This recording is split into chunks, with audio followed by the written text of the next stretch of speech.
नमस्कार। मैं हूँ आपकी होस्ट और आप देख रहे हैं धर्मसर मार्ग। चैत्र नवरात्रि में इन 3 फलों से दूर रहें, वरना आपकी पूजा और व्रत के फल आपको नहीं मिलेंगे, यानी निष्फल हो जाएंगे।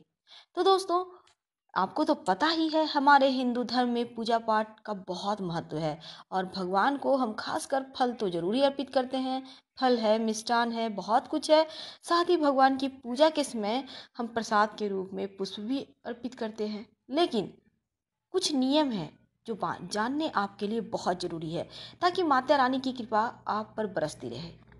आज हम आपको ऐसे फल के बारे में बताएंगे जिसे अगर आपने नवरात्रि के समय माँ को अर्पित कर दी तो फिर माँ हो सकता है आपके पूजा से प्रसन्न ना हो, सुख शांति भंग हो जाए घर की, और घर में बहुत सी अशुभ घटनाएं होने लगे। तो चलिए हम बता ही दें, आखिर वो कौन से फल हैं जिन्हें भूल कर भी माँ को आपको अर्पित नहीं करनी चाहिए। दोस्तों, हमारे धर्म में खासकर पूजा के समय भगवान को चढ़ाया जाता है फल, और इसमें हम बात करें जिसे कि नहीं चढ़ाना है, वो है नाशपाती। आपने तो नाम सुना होगा, नाशपाती।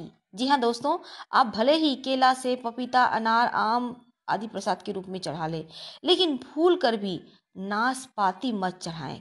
ऐसा कहा जाता है कि आप प्रसाद के रूप में नाशपाती चढ़ाते हैं तो इससे पूजा के दौरान जो प्रभु की आशीर्वाद आपको प्राप्त होती है वो नहीं होगा, उल्टा आपके घर परिवार में मुसीबत आने लगेगी।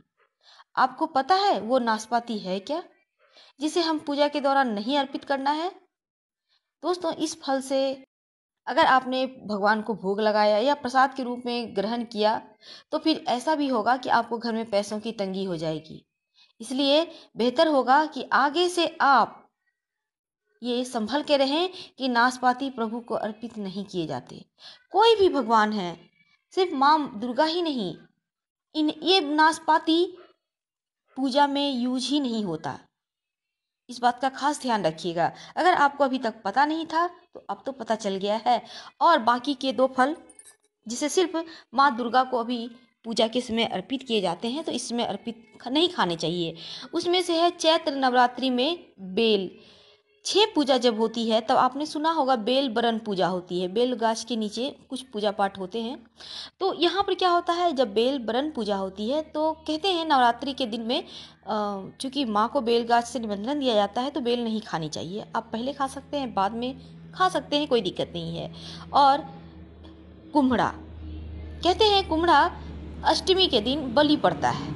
नारियल जिसका बलि पड़ता है, इसलिए इन चीज़ों का भी सेवन नहीं करना चाहिए जब तक कि माँ को भोग नहीं लग जाता। अगर नवरात्रि में आप सच्चे मन से माँ की पूजा करते हैं, आराधना करते हैं, तो इन चीज़ों को मत खाइएगा। हाँ, आप माँ को अर्पित कर सकते हैं पर खाइएगा मत।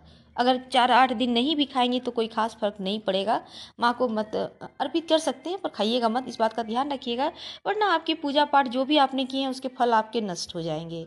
और एक बात का ध्यान रखिएगा कि नवरात्रि के दिनों में खीर नहीं खानी चाहिए, क्योंकि महानवमी को भोग लगता है खीर का माँ को। तो छोटी छोटी चीज़ों को अपनाकर आप जीवन में खुशियाँ पा सकते हैं। सुखों का आगमन आपके घर संसार में हो सकता है। आपके बच्चे सेटल हो सकते हैं, तरक्की कर सकते हैं। हम फिर मिलेंगे किसी नए टॉपिक के साथ। धन्यवाद। लाइक और सब्सक्राइब जरूर कीजिएगा।